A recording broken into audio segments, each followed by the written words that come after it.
So it's Mark, and so tonight we're going to be working again on our puppet. And last time what we did is we made this mold, and this mold is made from foam core, and I managed to pour some silicone inside there. Let's see if I can get this lined up. And so this is what it looks like. So if you guys recall, we drew on the outside with a marker to show what was inside, about the proper height and everything like that. And like I said last time, it's not really important to do this, but if you have a really complicated piece inside of your mold, it's helpful because you can see how your part is oriented inside, because when you fill it with silicone, you can't see in there. So now the silicone, I can't remember the name of it, but it's a very liquidy, fluid silicone. There's different viscosities to silicone, and so this one was really fluid, and a little hole was in the bottom of our mold, and some of it leaked out. So all I did was I took some clay and just pushed it in here and sealed up that hole, because it was all dripping out the side. So it's already firm. I did this, I guess, how many days ago? It's kind of bright. There we go. So you can see that's what it looks like. So alright, so what are we going to do now? We need to get this out of the mold, and I'm not going to cast the eyeball tonight. I'm not going to pour resin in here in front of you guys, because it's a messy thing to do, and also the amount of resin is so small, so I have to be really careful. But so we need to get this stuff out of here, this foam core. And let's see, how am I going to do that? That's the question. And maybe use some tools. There's no real precise way about doing this, but essentially you want to get the hot glue off that one part where it's sealing everything together. So we can destroy this outer part without having to worry about that, because it has done its job. So rip it off there.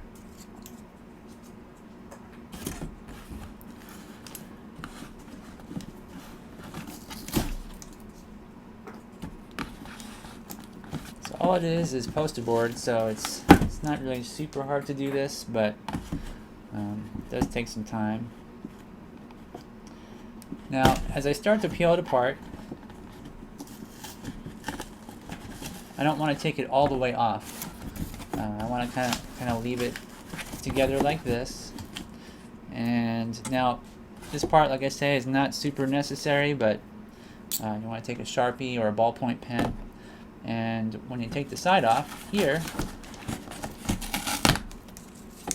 we can then draw on our mold what's inside there. So we can put it up against it and draw our eyeball, and something like this.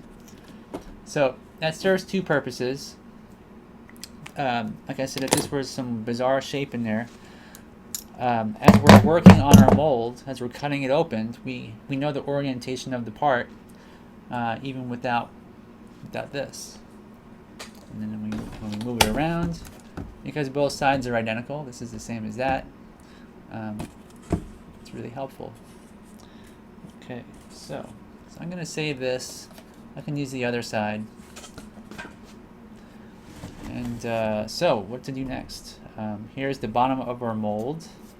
Now we have our vent, which utilizes this 1mm wire. So I'm going to yank the wire out and discard it. And so what we need to do now is cut it up. And so we have our X-Acto knife, which is very sharp.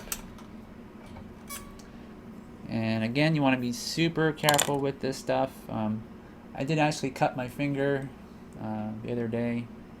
I was cutting up one of my armature kits, the Bendy's armature kits that we sell, and accidentally slipped. So alright, so I'm just going to cut these little pieces off the edge first. look a little bit neat. Because I might reuse this mold often. You know, this is actually going to be a good mold for eyeballs in the future. And what I might do is, after I cut this out of here, I might take a measurement of the ball and put the diameter, right, 1 inch diameter or whatever it is on the outside as well. So, it's kind of hard to do this because the light is really making things hard for you guys to see, but here's what it looks like. And what I want to do is, let's take this off here for a minute. Now we had our hot glue on the bottom that was gluing our post inside to the foam board.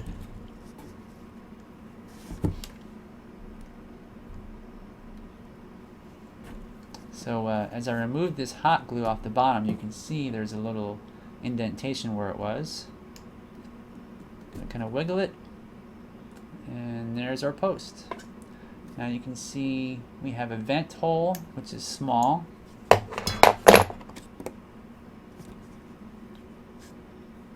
gonna actually move my camera because it's kind of hard to orient the camera and cut this at the same time so you guys can see it.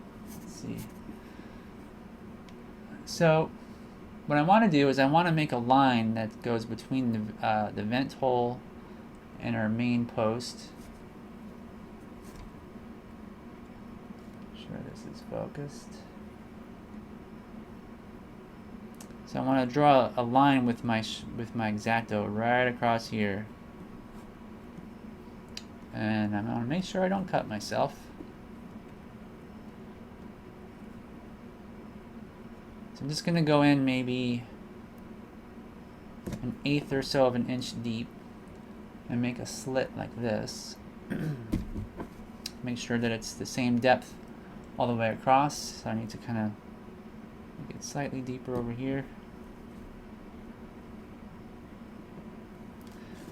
And then this is where you do a zigzag cut.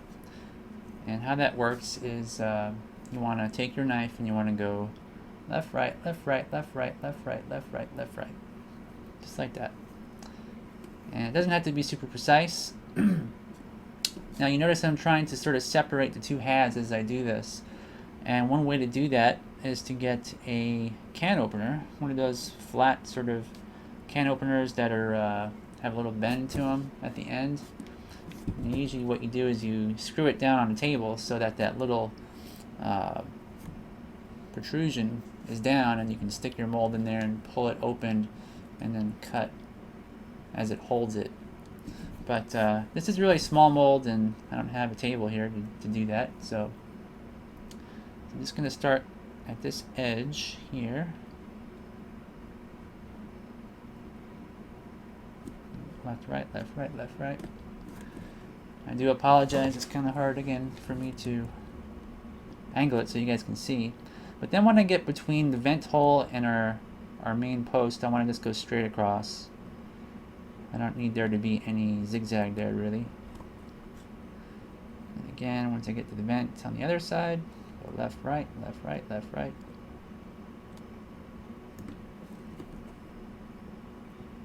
Okay. So what that does on the inside is it creates a pattern, and that pattern is what's going to keep the two halves locked together properly. And then as you get deeper, you want to go on the, you want to keep doing the same thing, but you want to go in the opposite direction from the first cut. So if you started going left, right, left, right, left, right, you want to go right, left, right, right, left, right, left.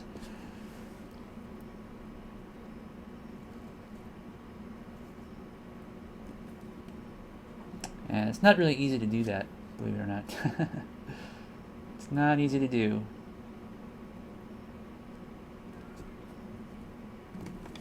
Alright, so there was cut number 2. Okay, so you can see that sort of tooth-like pattern going on in there. And I'm going to keep doing it. I'm going to start from the center, go across the 2. holes here, the vent hole and the main peg.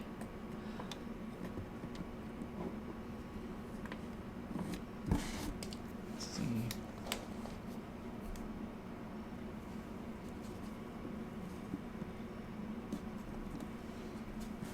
Right here. So again, go in there, right, left, right, left, right, left. Open it up.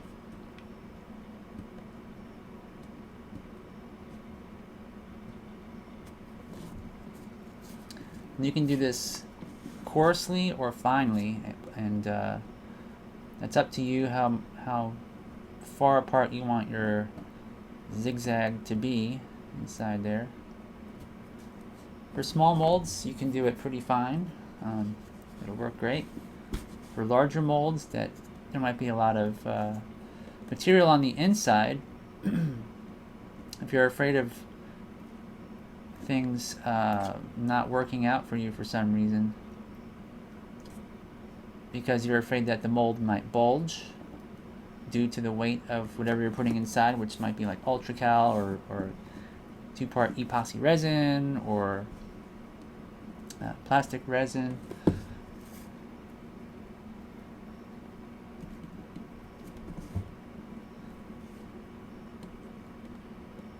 So those things can, cause an issue. Now, as I get down to the actual eyeball inside here,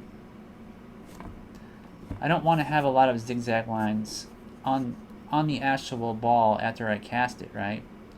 Because that means I have to clean up a lot. So I'm going to just make a straight, after I'm, just at the ball or almost at the ball itself. It's really difficult to do this. Here, I'm going to go like this. So I'm just going to make a straight line right there.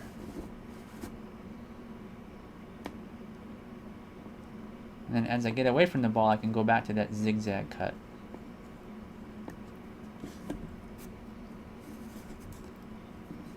So after I cast this, hopefully I won't have a zigzag line right there. I'll have just,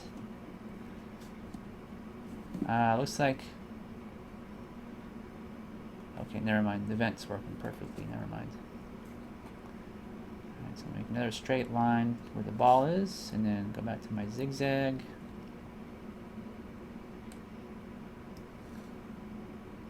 Straight line.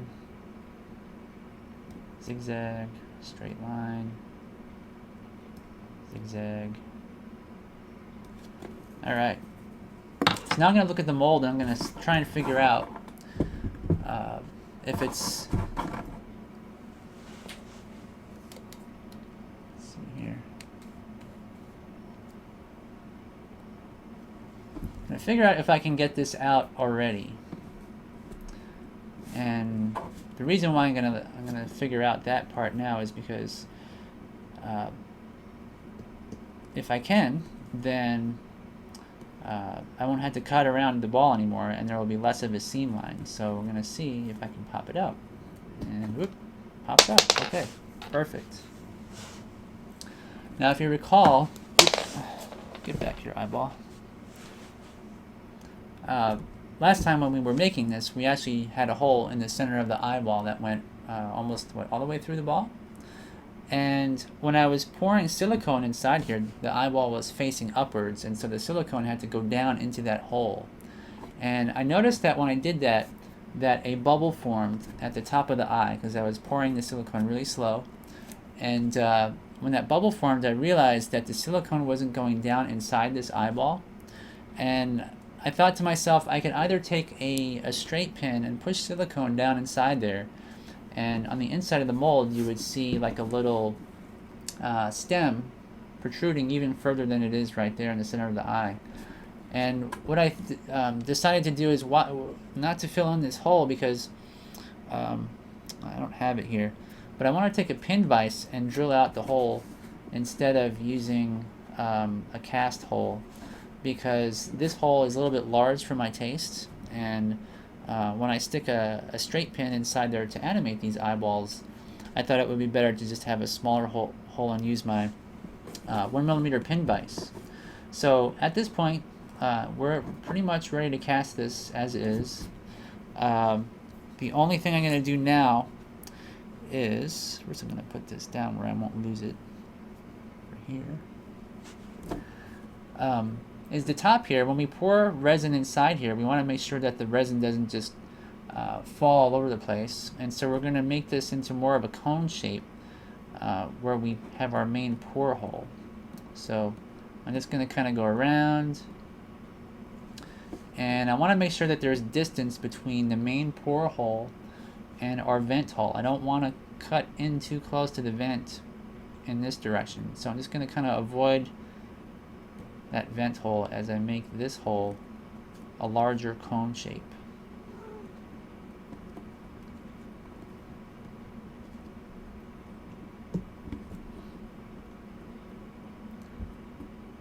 So when I pour this in, when I pour the resin in, it will hopefully flow inside really nicely.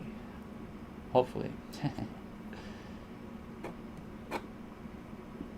If these holes are too small, a lot of times it won't work. So you got to kind of play it by ear. Like the first time you pour your silicone in there, you want to see how well it's flowing in there, and if it's too slow, before your next pour, you want to just make it a little bit bigger and kind of work with it like that. And you don't want to just make it automatically huge. You want to keep it as minimal as you can. Because the more silicone you take away here, the more, or the less structure you have, because the silicone is the structure itself, and you just make it weaker. But it's kind of how it looks. Alright, so we can kind of separate it and look inside there and make sure it's clean. If it's not, cut some more. Alright. So that is either a zigzag cut or a jeweler's cut, and that's the result. And when I put this together, what I'll do is I will just take a small rubber band and I'll wrap it around this, and that will keep the halves together. And I'll probably, when I do so, I'll put the rubber band towards the top, because you see there's some flex to this, this silicone. So if I put rubber bands around the base here and it's squeezing it, then our ball will be more oval shaped. So we don't want to have an oval shaped eyeball, we want to have a round eyeball. Alright, so that's our mold.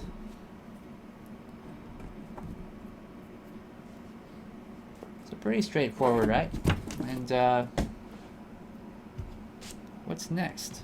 Okay, so we have our puppet. Armature. Now last week when we worked on this, yep, it did finally end up on the floor, Ron. That's true. So is our armature done or not? So last week when we got to this stage, I said it was done, but it's really not a finished armature. Excuse me. Basically, the arms here are attached. The legs are attached. We have the eyeballs. They're attached as well, and the hands and the feet. Everything is really solid. So it's pretty much good to go. But I want to add some extra strength to our shoulders here before we do anything. Because as I animate the arms, you notice that the shoulders move a little bit. There's some flex, and I don't like that. Also, if I want to bend the arms, what I want to do is I want to make sure that there's some rigid points in here, and there's not a lot of room to work with because these arms are pretty short. So I can't really add large bones in here and in here, but I can add some rigidity to this by wrapping wire around parts. So first off, what I'm going to do is I'm going to add a piece of wood in between the shoulders, and I have some wire cutters. I'm going to just cut a piece, so maybe about here or so. And if you guys want to get these kind of skewers, they are you can get them in a grocery store. It's made for like making shish kebab, They're just for, you stick your meat and your vegetables and all on here, and then you stick it on a barbecue. That's basically what they're for. It's made from bamboo, and you can cut it with wire cutters. But these do have a tendency to sort of splinter. I think last time during the show, well, I'm not sure if you guys noticed that or not, but did I even use these last time? I use these all the time, and they're always splitting on me. But anyways, so we're gonna put this here, and instead of using epoxy, you don't actually need epoxy to do this. At least not at this stage. These parts here are not really critical parts.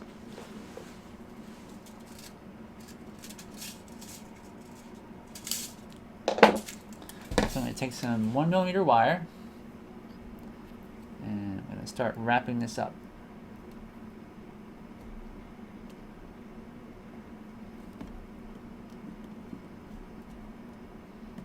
And keep in mind that all of this is going to be covered with clay, so it doesn't have to look pretty.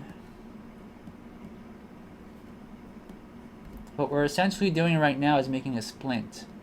So if you were to break your arm and you go to the doctor, what they'll do is they'll want to make sure that your arm is nice and rigid, right?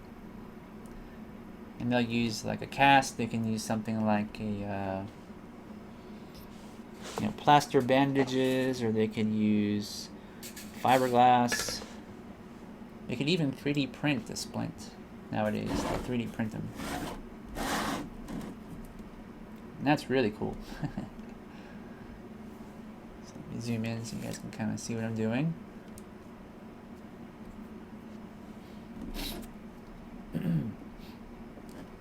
So, again, we're just going to wrap it around.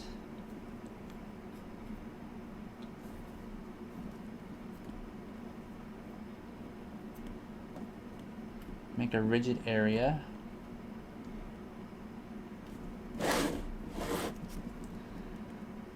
And it's not very pretty, but it's functional. Try to make it straight. This.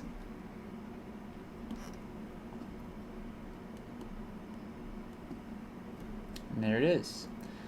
So this will kind of give the whole midsection a little bit more rigidity, like that. That's good. So the next part that I want to do is I want to make these parts slightly more rigid. I'm going to cut a small piece of wire, and I want to just wrap this around the arm.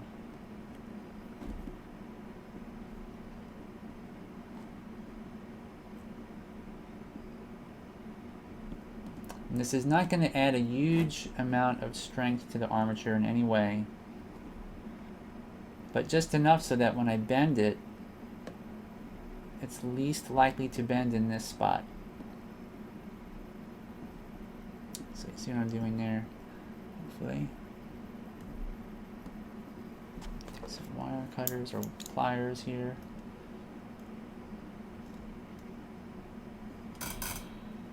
Make sure it's not sticking out.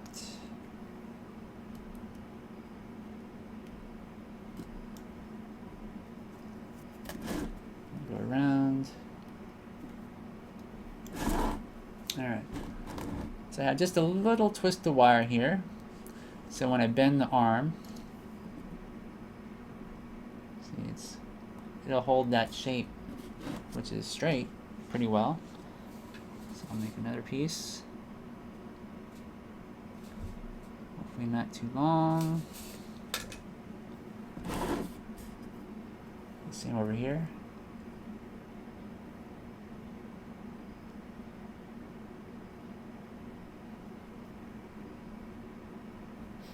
So Ron is saying that my wire cutters are not basically sharp enough. So I'm crushing the bamboo. So here we'll do the same thing. And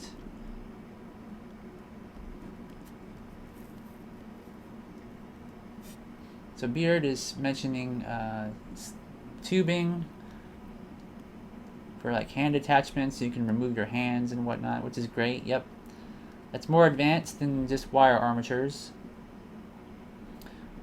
You can even use tubing for bones like this too. You can get some aluminum tubes and slide them over your armature wire to create rigid points. So instead of using a twist of wire like this, you can use an actual small tube.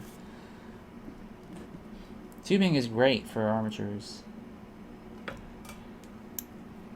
So as I use my pliers here, I'm making sure I don't touch the main wires here. I don't want to scratch them because that will weaken the wire. So I'm making sure to just grab onto the twist of wire that I'm working with.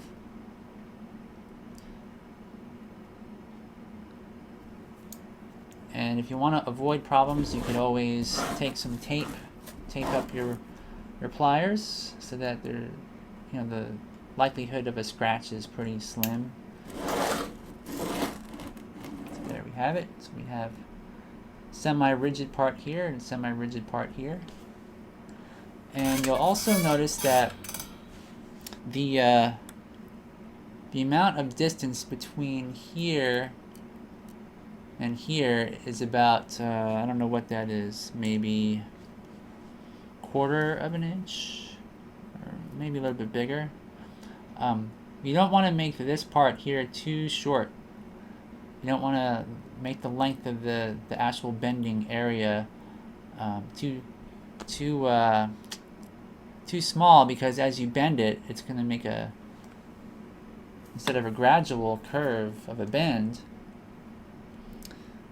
it'll be really acute, meaning that it will bend at a really sharp angle there, and your wire tends to break faster that way. So you want to give yourself a rigid part, but you want to have enough length as well.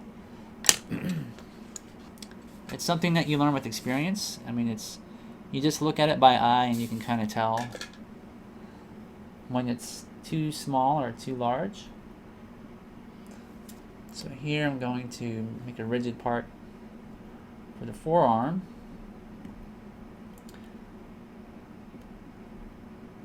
It's a little bit difficult to do.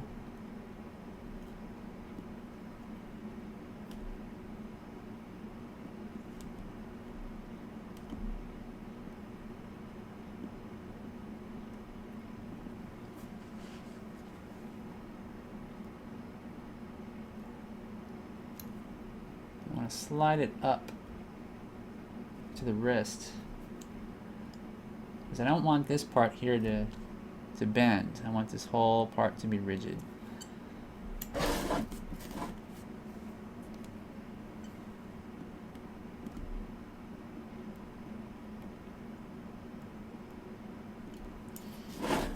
Alright. Semi-rigid part, semi-rigid part, rigid part, and then the same forearm issue that we had before, where we know it's going to bend. Going to add another rigid part so that we have a mirror image of the other side. And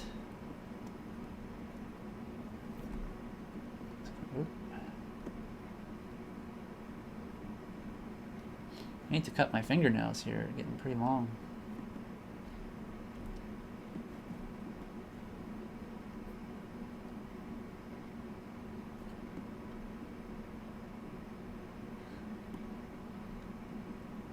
Wrapping and wrapping and wrapping. Another thing to think about when you're making armatures from wire is you don't want to bend it around unnecessarily until you get to the stage of animation. Because the more that you bend it, the more likely it will break before you want it to. And that's not to say that wire armatures are going to break super easy, because they actually don't. Wire armatures last a pretty long time, and a lot of people are afraid to use wire because they think that if you use wire, it's going to break and your shot's going to be ruined, which is true. But if you're careful, it actually lasts really long. can get some great shots out of a wire armature. Okay, so I think that we are done now with this armature. I think I'm not going to really animate these legs. You're just going to sit there, and the arms can have gestures and whatnot, and bend properly. So if I bend the hand, the arm doesn't bend. If I bend the arm here, the rest of the arm doesn't bend. And you can kind of go down the line like that. If I bend this arm at the shoulder, you know, nothing else bends. And when I have clay surrounding this whole flexible area in the center is going to be more rigid as well. So, and also there's other things, you know, like when you're animating, you want to make sure you grab one side before you animate the other side, so it's keeping it really secure. But you want to kind of make sure that you can just, you know, move one part like this, and nothing else will move. Because, for example, if you make the arm too thick, and you have to really use a lot of force to bend it, and you're like, "Urgh," you know, everything else moves. So as you kind of start from the bottom of the armature, you want to make sure it's more rigid at the base, and you're using smaller and thinner wires as you go up. So you can see here we have these really, you know, just individual wires for the eyeballs. So that's just like a general rule for armatures. Okay, so what's next? What I've got is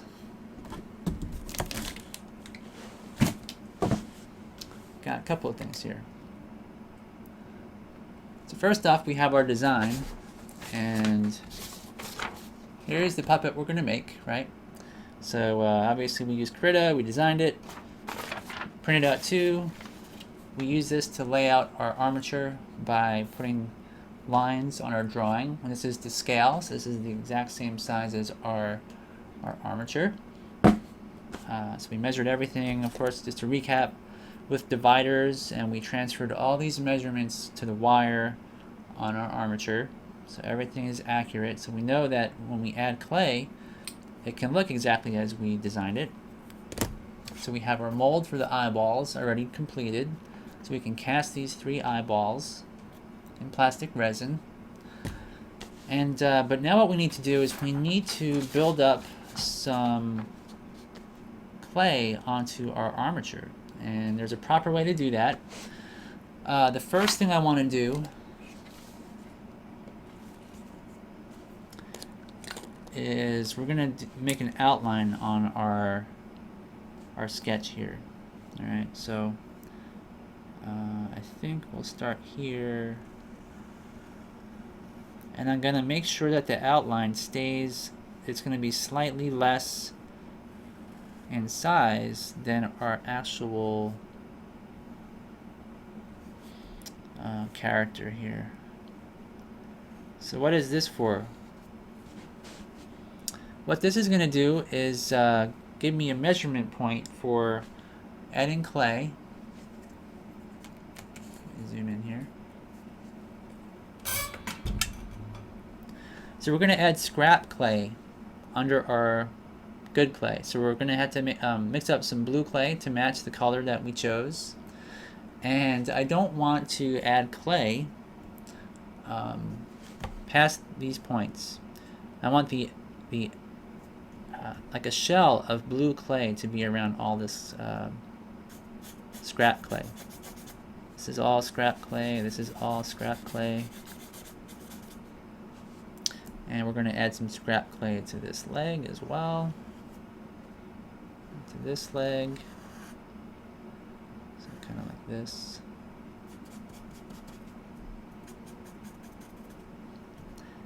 And maybe just a little bit of scrap clay on the lower legs. And we'll probably coat the feet with scrap clay as well. And that's what it'll be like. Now the arms are kind of thin, so I'll just probably coat them with clay, scrap clay, but I won't really add a lot of thickness to it.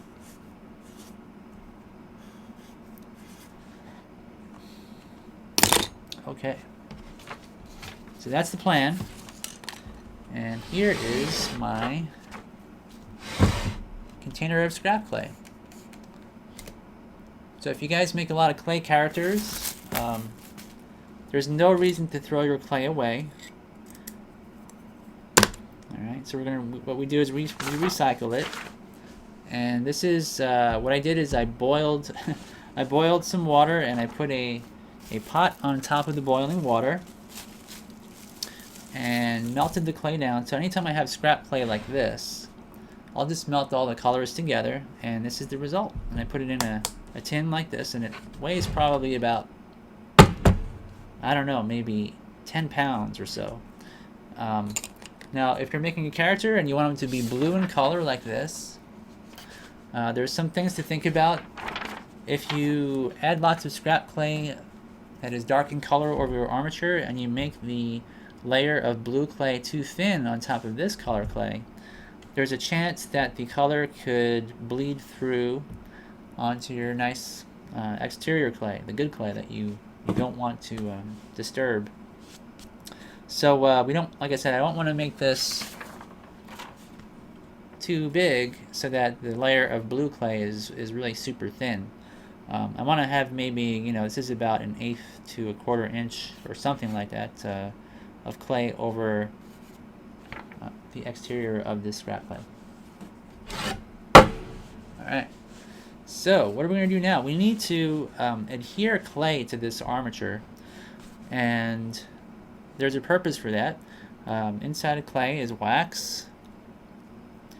A lot of you guys probably know this already, but if we melt the clay to this, the wax will adhere and stick to this armature really well.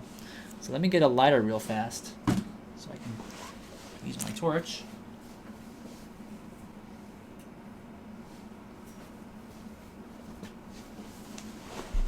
Alright, so we have our propane torch. Now this is really dangerous. You can obviously catch stuff on fire. You can't, breathe the fumes in. There's fumes that come off of here, which you can. You want to make sure there's ventilation. I'm not going to use this for a very long time. This will only take me about 5 seconds to do all this. Well, more like 30 seconds, but it's okay. So we got our scrap clay, and I'm going to make a little stick of it, little snake. And so what I'm going to do is make sure everything is ready to go. I don't have any papers that can burn around my flame, so I'm going to move all this back. I want to be safe. Make sure that our wood is like this. Okay. So I know that wherever my flame is, there's nothing that can burn here. It's really important to do that. I'm going to turn it on.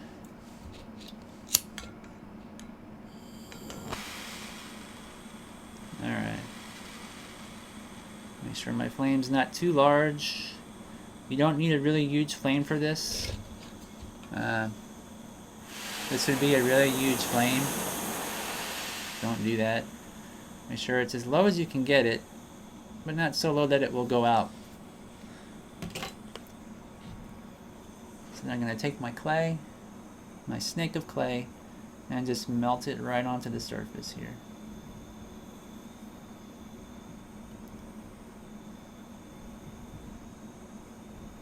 So we have our wax, which is melting. It's adhering to our armature. And it's making a mess, which is okay. I don't really care how messy it gets. Because all this is going to be covered up by blue clay, which is nice and clean and very nice.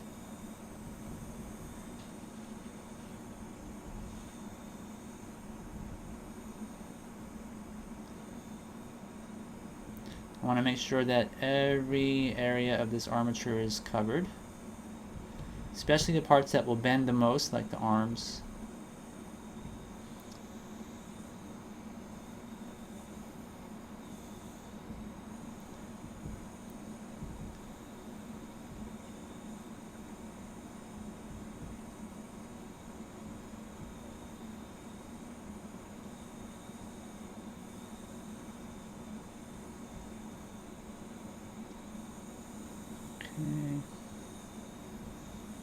forearm has lots of clay. Midsection. Legs. Okay. Maybe on the head, just a little bit more.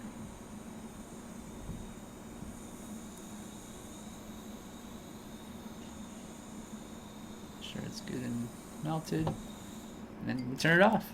Alright. So that is all there is to that. It's pretty simple, very straightforward. I'm going to put our torch aside. Okay, now, where's my sculpting tool? Ah, you know what? I think I left my sculpting tool. Oh, there it is. Never mind. There it was in the garage. So we can clean up our desk if we have to. You can see that our tool will just pop all these little droplets off of our surface. Kind of go like this.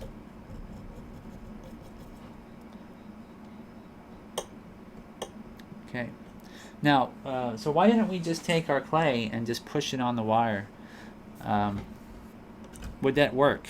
And it will work, but what you'll find is that the clay will tend to twist off your wire easily, or more easily.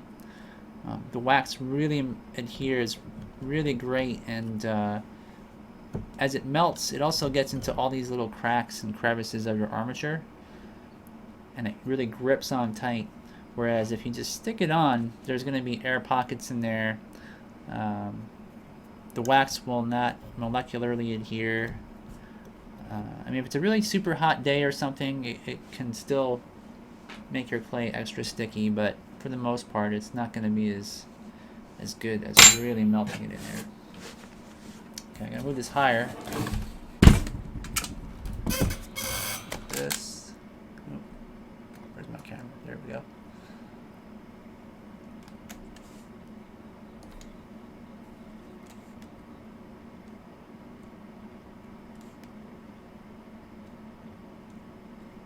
Okay.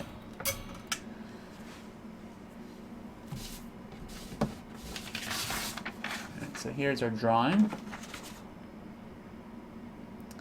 And so again, like what I want to do is I want to add that clay, scrap clay, exactly as we have it on our sketch. And we can use our dividers again to mark off how thick to make it. So across the shoulders, it has to be this thick, which is ironically about the same thickness as our wooden dowel rod. So we're going to use this wooden dowel rod here that we just applied as a measurement guide. So we can use that to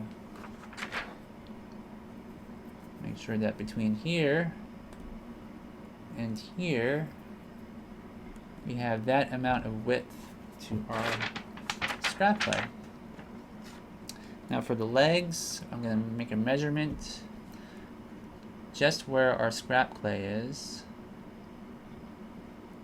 And it is about that wide, but I think that's probably too wide. Let me see here. So this, yeah, so I might make this just a tad bit more narrow, because I think looking at it that it needs to be that way in a more three-dimensional sense. And then this one I'll make slightly more narrow as well. So I'm going to add little markers about where it needs to be. So about here and here. So that's how wide I want it to be. And in terms of height, I'm going to see from the center where the shoulders and the neck meet. It's about this high. It's about right there. And I can add another piece of clay. Alright. So we have the width and the height of where we need to add all of our scrap clay on this armature.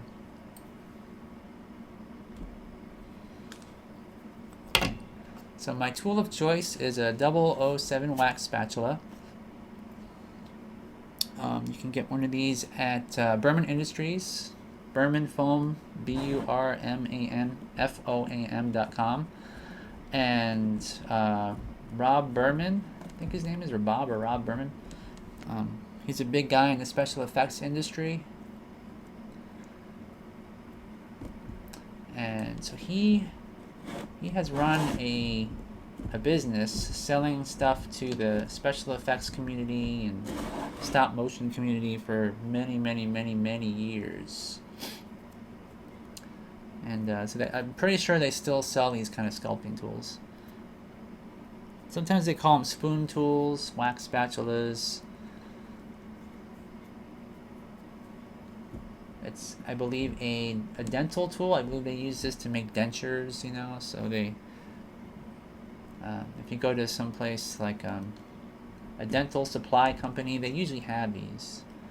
And this one in particular has got more of a flat edge to it. On the side profile, it's more flat. Some of them are like, they're really curvy and they have like a pot belly shape to them, I guess you could say. I don't really care for those. I like the flat shape. It's, you know, flat, round, and curved. That's just what I've used for how many years? You know, when I bought this, probably, man, it must be, I've had this tool for, I think over, let's see, when did I buy this tool? Maybe 2000? So about 16 years, I think. So you grow accustomed to the tools that you use, the more that you use them. It's just, it's like a natural extension of yourself, eventually. Let's see here. Now, I need to use... I'm going to use this tool here to gouge out some more of my scrap clay from my container because it's all melted in there. So I'm just doing that off camera. Kind of getting these ribbons of clay.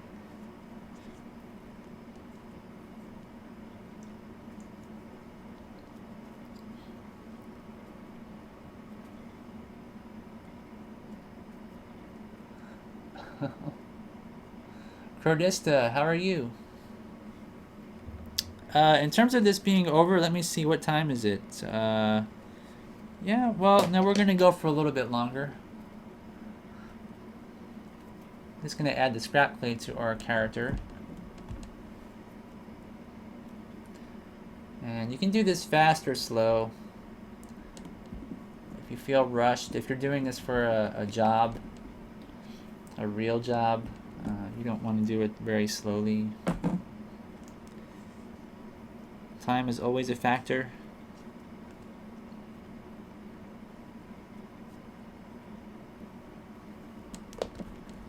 Yeah, I really can't believe time goes by so fast when I'm doing these things. It doesn't feel like I spent a lot of time on this today. It's like all I did is melt some clay on here and cut open a mold. It's almost been an hour.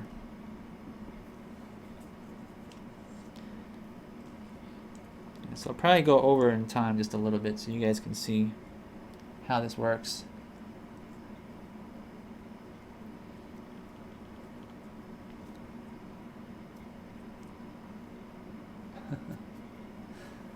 Well, thanks for stopping in. It's cool that you guys actually come in and watch this. Oops. I hope maybe you guys learned something. I don't really know the extent of everybody's experience that watches the show, so some of you guys could, you know, probably teach me stuff. I think Ron Cole is probably like the most... I don't know if Nick Hilligoss is here tonight or not, but I know that Ron Cole is really super experienced in doing this kind of stuff. So for him, this is kind of like, you know, he probably knows all the stuff beforehand, but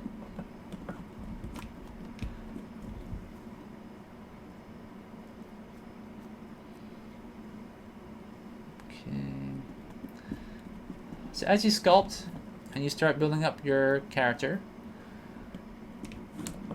you want to make sure that you're not looking at it from one direction all the time, because if you do that, everything's going to tend to look really flat.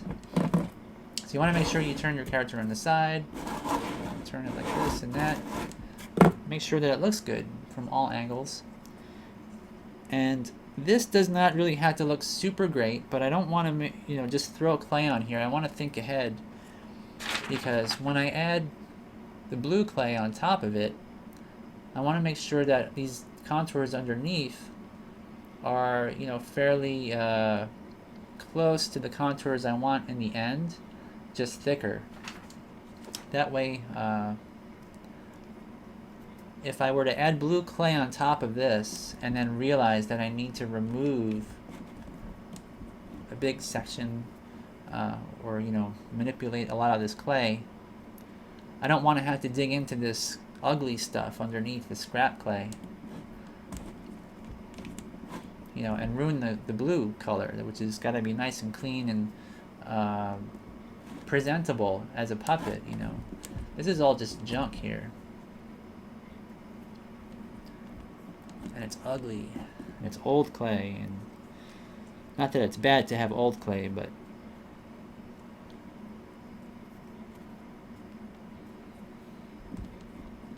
so add our clay here. Press it on there. So now it's starting to take shape. Looks like a very strange insect or something. So Crodista says, I have zero experience and have always wanted to get into stop motion. I wish there was a place to get puppets pre-made so I could try playing around with the actual placement and movement of a puppet. Well, you can make like a wire armature like this if you needed to. I'm probably going to turn all of these recent live shows into a separate playlist where people can watch just the creation of this puppet. And you can kind of go back and see how I made the wire armature if you haven't already. And you can start with that, just make a wire armature. And I've also got tutorials on making wire armatures on our channel. It's free. Wire is really great, and it's not too hard to make them. We've also got like armature kits, things like that in our store, the online store. But that's those are expensive. If your budget's under like $50 or something, then I would go with wire for sure.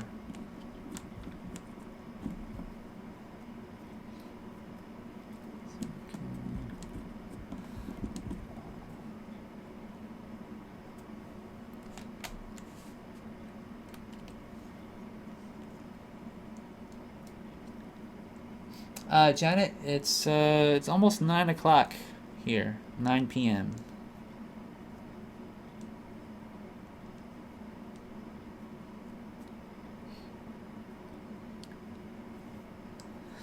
After this tonight, I have to cast some full-size heads that I sculpted, or a full-size head, for one of my clients.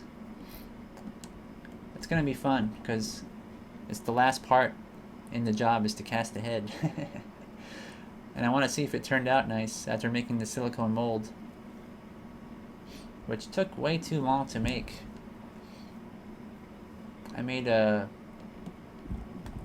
case mold, silicone case mold, and the epoxy took too long to set up. I thought that that epoxy air stuff from Smooth On set up in like an hour, and it doesn't. It takes like 15 hours to get fully hard or something like that, so wasn't very happy with that. Let's see here, making sure that my measurements are good here, and I can add a lot more clay here.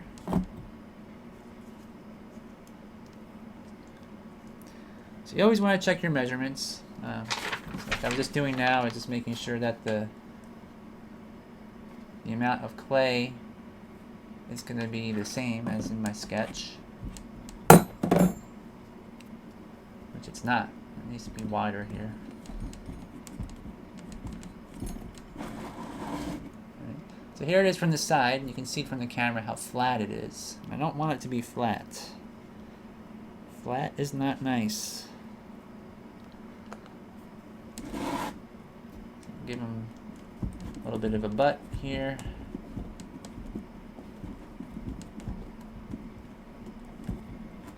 Make sure it's rounded.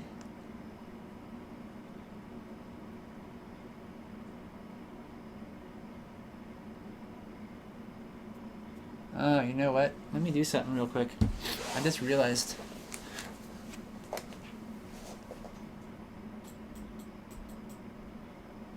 Let's do that. There we go. That's how it's supposed to be.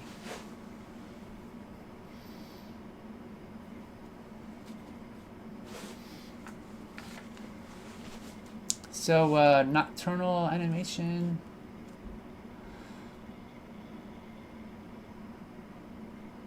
Huh. So you're trying to get into stop motion as a prop and scenery artist in the UK. It's very difficult so far. Do you have any tips? Well,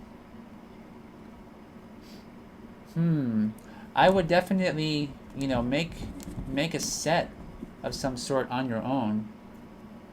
Make a stop motion film set. Maybe you can work with somebody who's good at making puppets and they can make the puppets, or try and collaborate with somebody and, make the set, make the props, light it like a real stop motion set, and take some really high quality pictures. Get a nice camera, maybe borrow one or something like that. I don't know what you have. You don't want to use like a cell phone camera unless that's all you have, but if you can get a good camera, make nice pictures and put it on either a website or a blog like WordPress. WordPress is free. Make a WordPress site of your work, or perhaps if you can afford it, get a host to host your web page and put a gallery on there and just present your work there. Wix.com, Wix.com is where you can do that for free, and there's minimal ads and things like that on Wix. You can also pay them some money to host your web page with your gallery, but just make a place where people can see your work, and you can send a link. So if you find Nick Park in the UK, you find his email address or something like that, and you want to send him your work, you can just say, hey Nick Park, check out my stuff, here's my link. And it won't take him any work to look over your stuff, because it's presented nicely and in an orderly way. That's one way to do it. You could also go to a place like, and you're in the UK. See, here where we live, we have these things called CVS or Walgreens or Walmart. A lot of these places have a photo place, and what you can do is print out pictures, and you can get some black poster board or something, and get some envelopes and figure out the size of an envelope, and then have your photos professionally printed for maybe 50 cents a print, and glue them down to your black poster board. Make a little border on it and put your business card on there, and mail it to Aardman Animations, or John Wright Model Making, or whatever it is that you're trying to show your work to, whoever. There's a few places in the UK, and they'll sometimes keep your work on file if you present it to them nicely. They won't want to throw it away, So the nicer your presentation, the more likelihood that you can actually get work.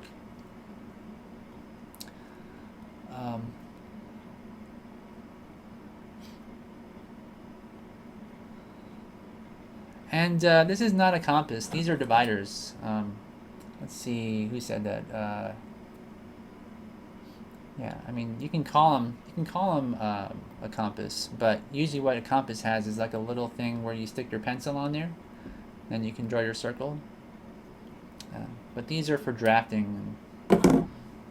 At least that's what I understand. Maybe unless I'm totally wrong, which is possible.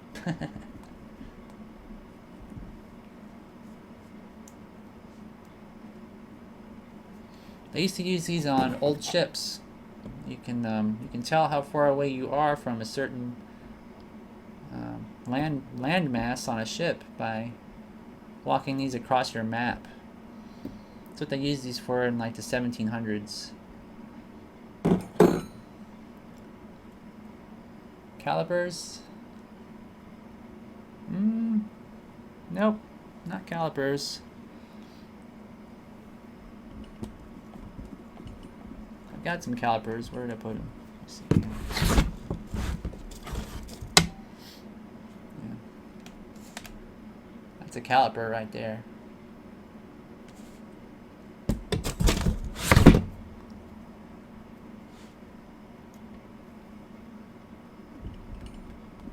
Yeah, Instagram is okay for showing your work, but it's kind of like, if you want to make a really good impression, you want to stay away from like Facebook, Instagram. Those are good, but I mean, it's okay if that's all that you have, I guess. But if you have your own domain name, so let's say, nocturnalanimator.com or something, and there's no distractions. Like if you go on Instagram, the reason why I say like don't post your work on Instagram or Facebook is if you want somebody to just focus on your stuff without distractions. If you go on Facebook, there's going to be ads, there's going to be other people on there that have other artwork pop up alongside yours on the side. There's going to be like let's say you're trying to impress Nick Park and he's on Facebook and you send him your Facebook gallery or something. Now, all the stuff that pops up, like maybe people are going to be messaging him. He's going to get all these distractions. So you want to make sure that they're able to focus just on you, your stuff.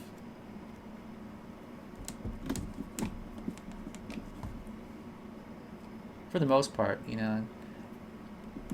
that's kind of like marketing 101, I guess. And also you want to make sure your site loads fast. Facebook loads notoriously slow on computers. So if you have a website, you want to make sure your website loads fast. It's orderly. You want to make sure that your contact information is at the top somewhere and at the bottom as well, if you can do that. You want to present your best work. You want to make sure you're happy with what you're posting. Post your newest work. You want to discard over time your lesser quality stuff as well. I think this guy needs more of a belly here.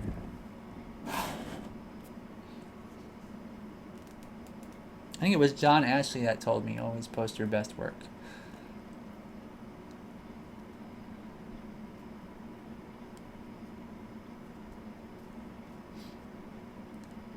Yep.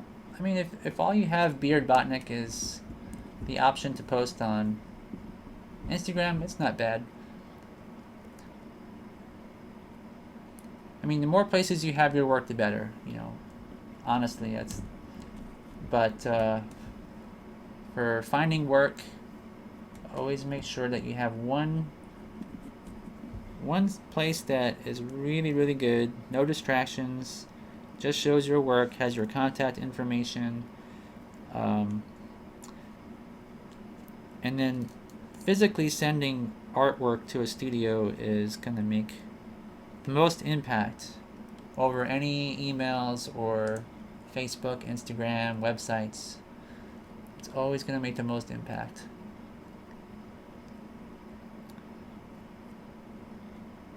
I mean, somebody can just click away from your website. And you send them a link and then they click away and they're reading the news on the internet or something. But if you send them, portfolio, it sits on their desk and they're going to be more inclined to come back to that portfolio later.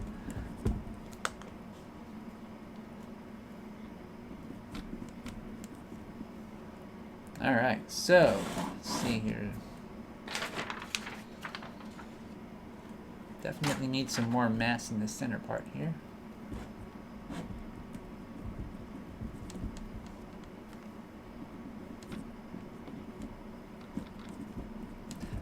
So I don't know if you guys noticed, but as I add clay to this, I'm kind of adding clay to this side and then to that side at the same time. So I'll make like a ribbon of clay, cut it in half, and then it kind of makes things more symmetrical that way.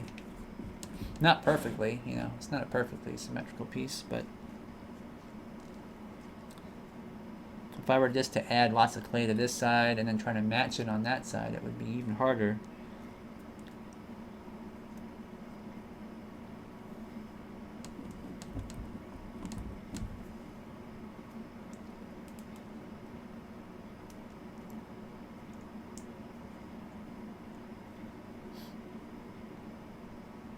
So Nocturnal says, well, what I've taken to at the moment is making tiny woven gift baskets with a variety of things inside, along with some of my work and my CV. Yet to hear anything back though. So who are you submitting your work to, can I ask?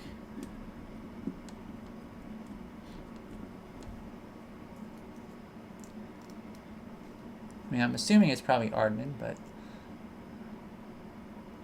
And Beard says, yeah, social media is great to supplement networking and having an online presence. Having a main site is always best for sharing with potential employers for clients. Yep.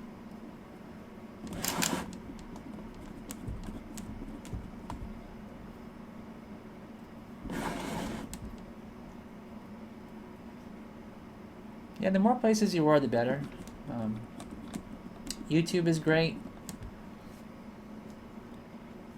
YouTube and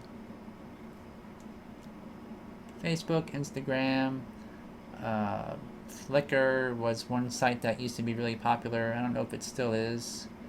They have you can upload your pictures there.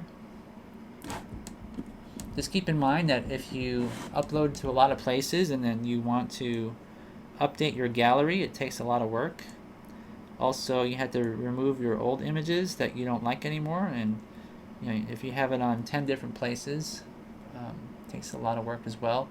So, you know, depends on how much work you want to do there. Let's see, so, how's this look? Alright. Definitely need to add some more clay to the front. Now this puppet has a mouth, which is going to go somewhere around here in this area. Let's see. Somewhere in here. So I don't want to add a lot of clay to this part because I want this part to be dug out later on. So I'm just going to kind of hollow this part slightly. And then his belly starts down here. Oops. Here we go.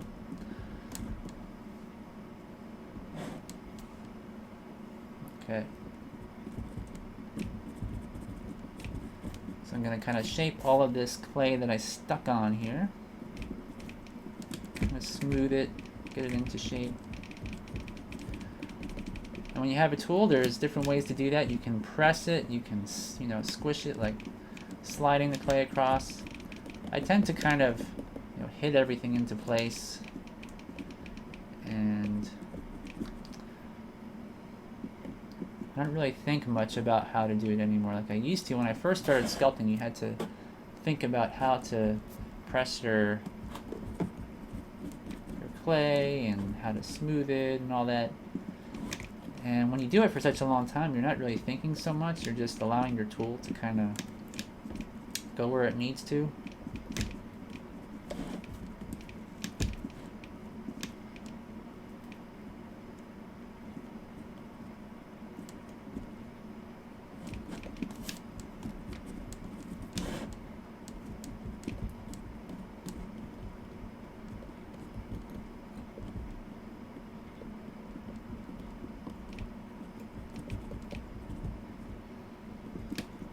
Again, this doesn't have to be really super perfect here, but I don't want to skimp on, you know, what I'm doing and just be lazy. I want to make sure that anything that I do here is pretty good so that it won't affect what I do later on. Here's where the mouth will be. So I don't want to have like a protrusion here where I have to dig it away later when I add the blue clay or anything.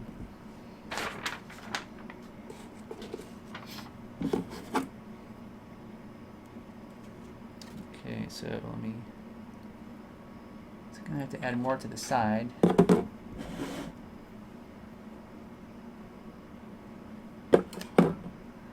So Nocturnal says there's a couple of studios close at home, and then there's more further out, such as Ardman and a few in Manchester and Bristol. Oh, okay.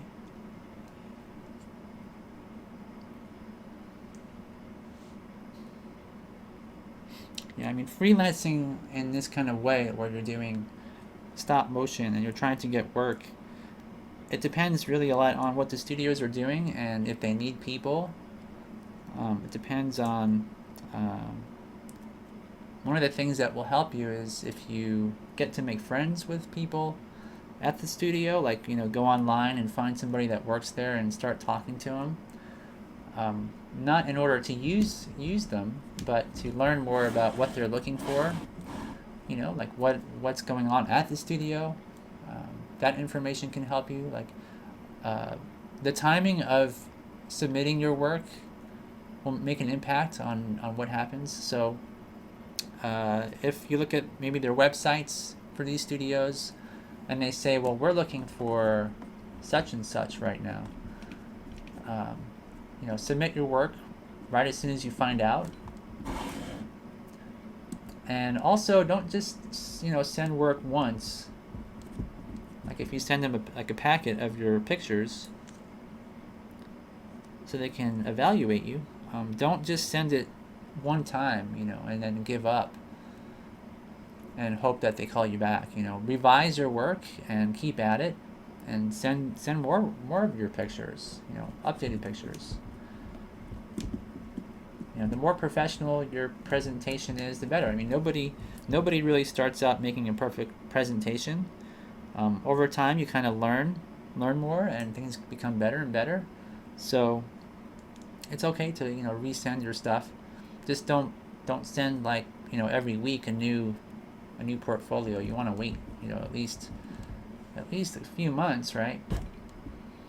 But also, the more that you send them stuff, the more driven and ambitious you appear to be, and that's a good thing.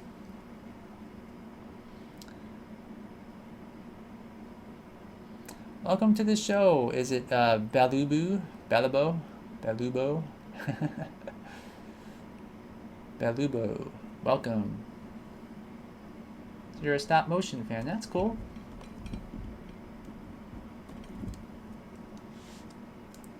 That's what we do around here.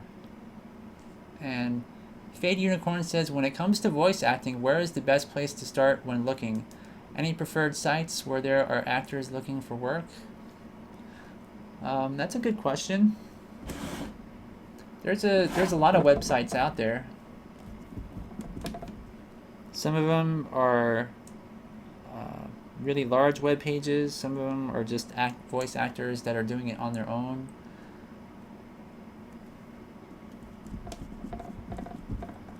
So what's the best place? I don't really know. That's a good question.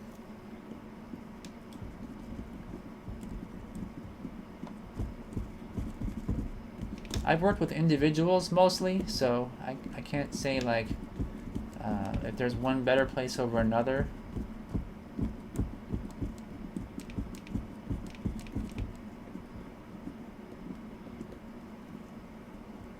So Nocturnal says, I did get turned down from one studio because they had finished pre-production and were heading into the animation stage, but they have invited me in for a tour and a cup of tea. Awesome. That's a good sign. If they invite you, that's a great sign. if they didn't like your work and weren't interested, they would not even bother to do that. So they could be inviting you just to see how you are, what your personality is like, and make sure you get along and how nice you are. Because one thing to consider when working at a studio is that people that actually employ you, the ones that hire you and interview you and all that kind of stuff, are not just looking for your artistic abilities, which might be awesome, but they want to make sure you can get along as well.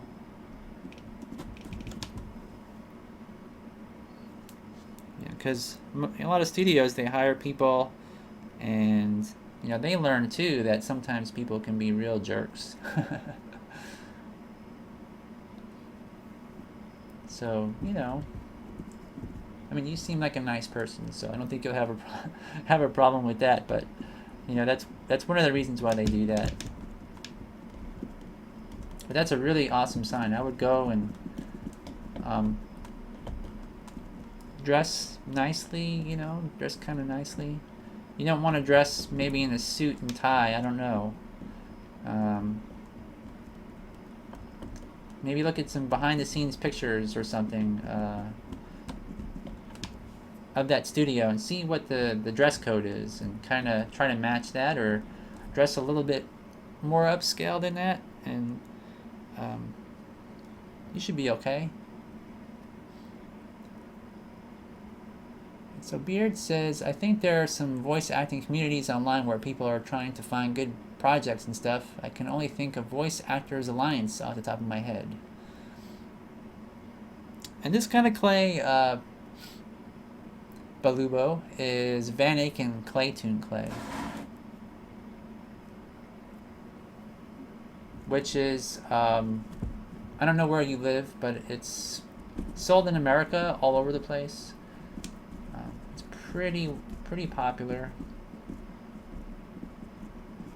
And this, if you came in late, this is just scrap clay. This is not what we're going to actually use as our final presentation for our puppet. We're going to mix up some custom colors to match our design. So here's what we're actually aiming for, is this. That's our character design. So those colors.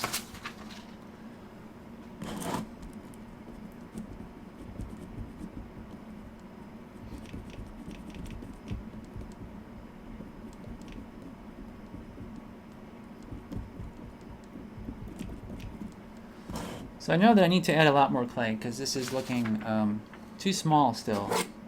So I'm just going to keep remeasuring and making sure we're at least close to our design. So here's the width of the belly. So a little bit more clay here. Just a little bit. And the width is good.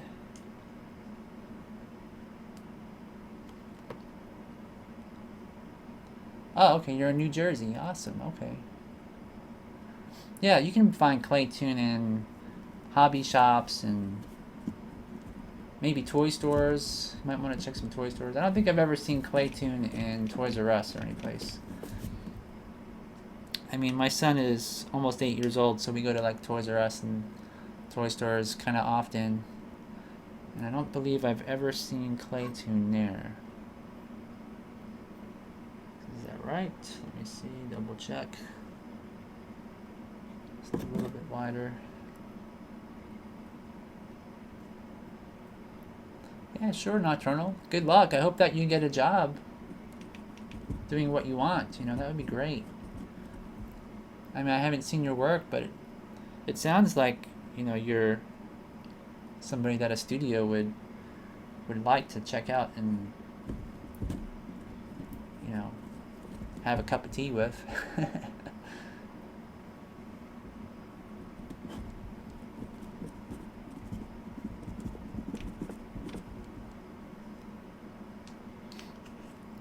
I mean, it's really cool how a lot of people are into stop motion, but the different aspects of stop motion are so wide. I mean, like Nocturnal's more into prop making, and then there's people that are good with machine tools and make armatures, and then there's really good sculptors and they like to work and make character designs. Some people are really good with clothing, like making miniature clothing or hair or rigs, so it's like there's so many options for making stop motion films for jobs. Some of the really smaller studios, though, they kind of expect that you can do most of it, from making like sculpting to making armatures to animation. Gentleman Films was that way, but they were a really small company. And so when I worked there, I ended up making sets, sculpting characters, making armatures, doing animation, pretty much a little of everything. So even though you might be more inclined to do something like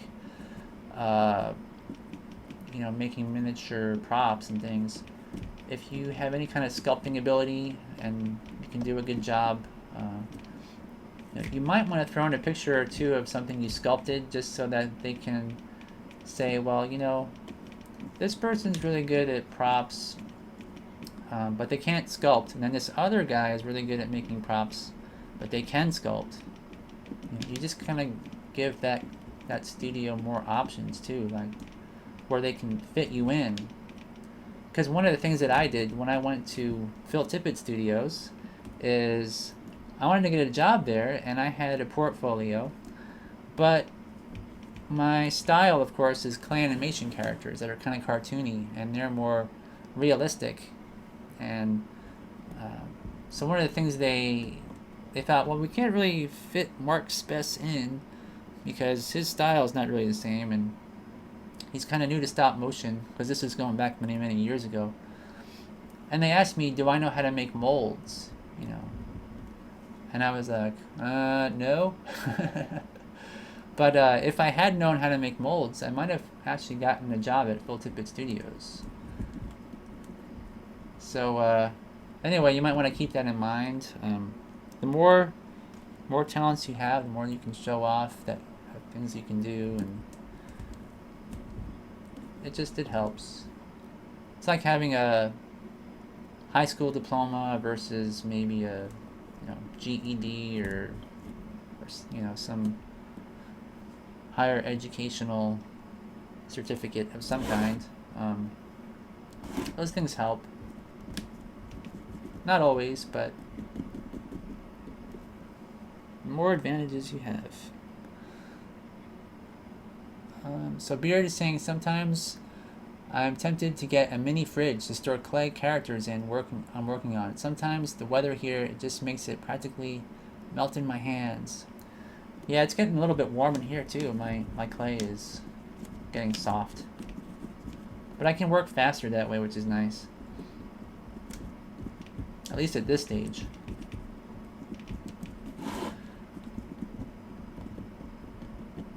Alright, so looking at this from the back, seeing how it looks.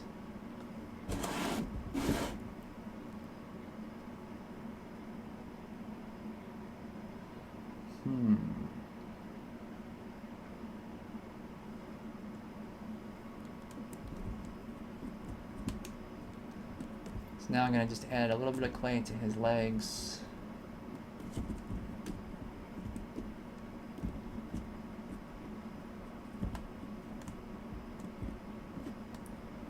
Just a bit. I don't really need to add a lot here.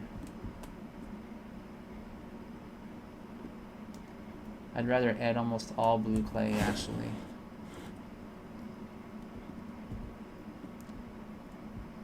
Just kind of coat it.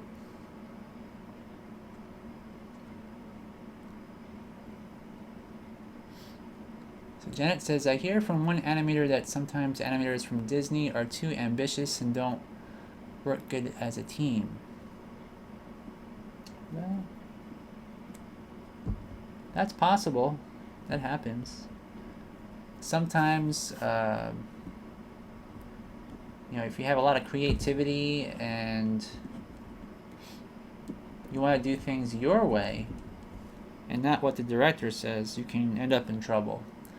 So you want to kind of be, you don't want to be a yes person. You want to be able to present your own ideas, but when you're first starting out, you want to definitely make sure that you're a yes person, I guess. You don't want to go against the grain all the time. And let's see, so maybe a bit like having a degree in something like art or animation compared to having a degree in something super specific like video game animation. Yeah, it has to be relevant. You want to make sure that whatever you do, that you present your abilities to the industry, that you want to make sure it's relevant.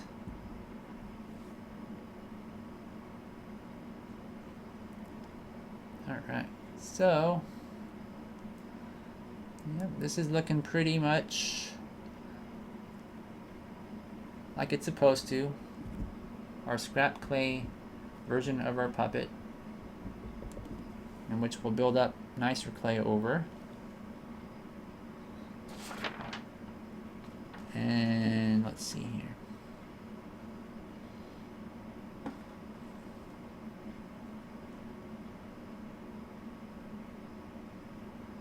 Yep, I think that's pretty close to what we need. Just a little bit more clay here. I think I'll kind of smooth it out a bit. All right.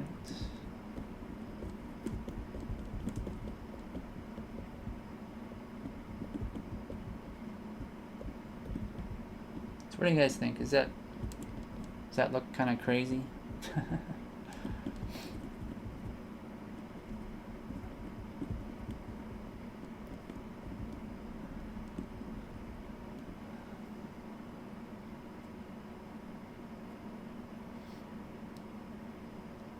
So Nocturnal says, I do sometimes worry that having a lot of different skills might look bad, as it might look like I am unfocused on specific career paths. That's true. That could be one way to look at it, sure.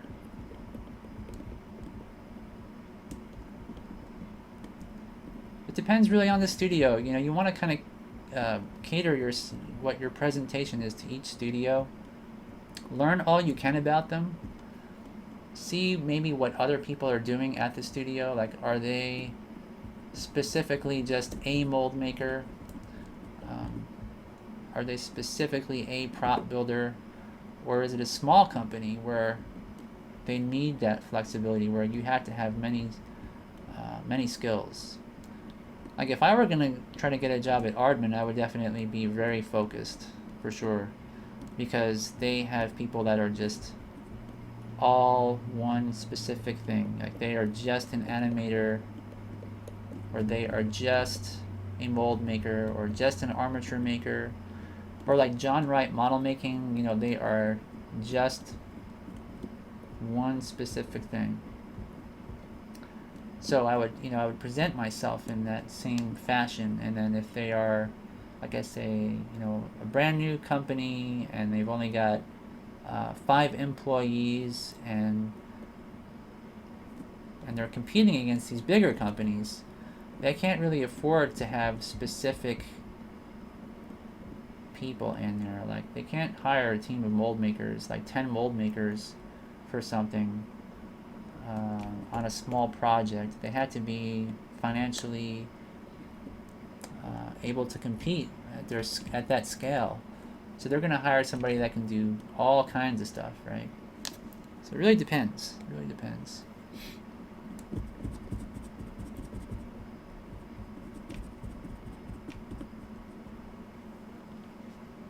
That has to be exciting for you, that you're going to go to a studio and they're going to have tea with you and talk to you. That's, I think, really awesome. I think you'll have fun. I think if they give you a tour, learn as much as you can. Like, even if they don't hire you onto that job for some reason, try to learn as much as you can and ask questions. Don't be afraid to ask questions. You know, that's one thing. And also asking questions, they know that you're interested to learn what they're doing, and you're excited. So, but at the same time you learn, and then the next time that you try to find a job, you can use that experience to help you. Like, why didn't they hire me? What happened? Was there something during the interview that happened, or whatever?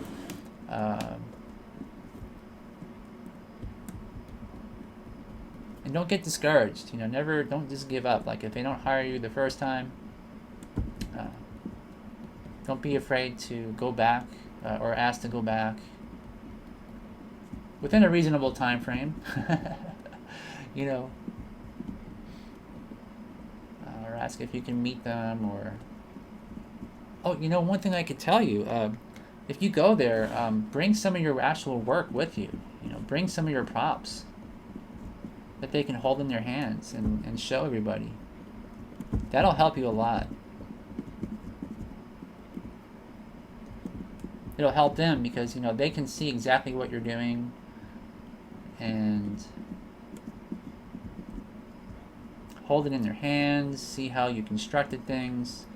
And if they don't know how you made something, and they had to ask you, how did you do that? You know, that means that you know, they're impressed. So it's also like an icebreaker too. Like, if you're kind of shy, I don't know if you're a shy person or not, but it's like you can be like, hey, check out what I got here, you know.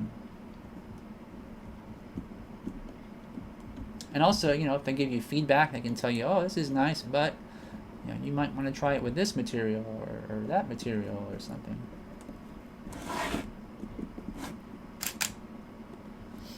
Let's see here. All right. Well, it's really fun talking with you guys. It's really neat. Hopefully you come back next time, Nocturnal, and tell us how it went. Let's see.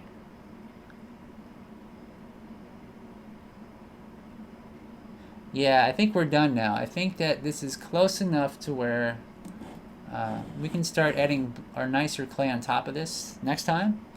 So next week, I think what we'll do is we will try to mix up some blue clay that matches the colors that we designed, and slowly but surely build up our character to what we need it to be. So here you can see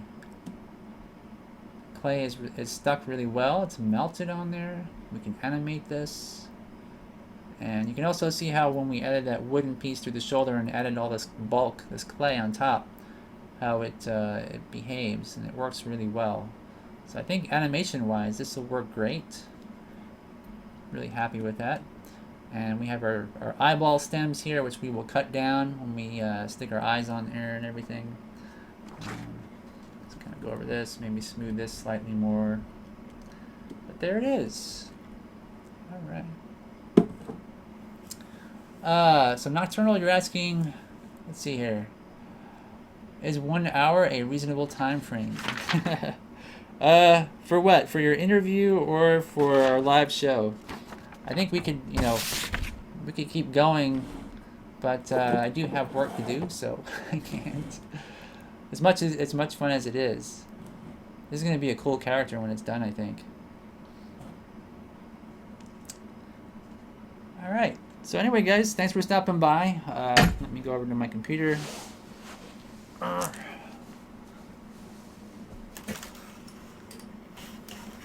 Okay, so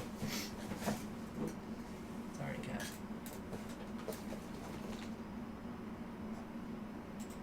All right, so if you guys are interested in what we've just done, you can visit our network site, which is animeclay.com. And make sure to subscribe to our YouTube channel, which is, of course, where you're at right now.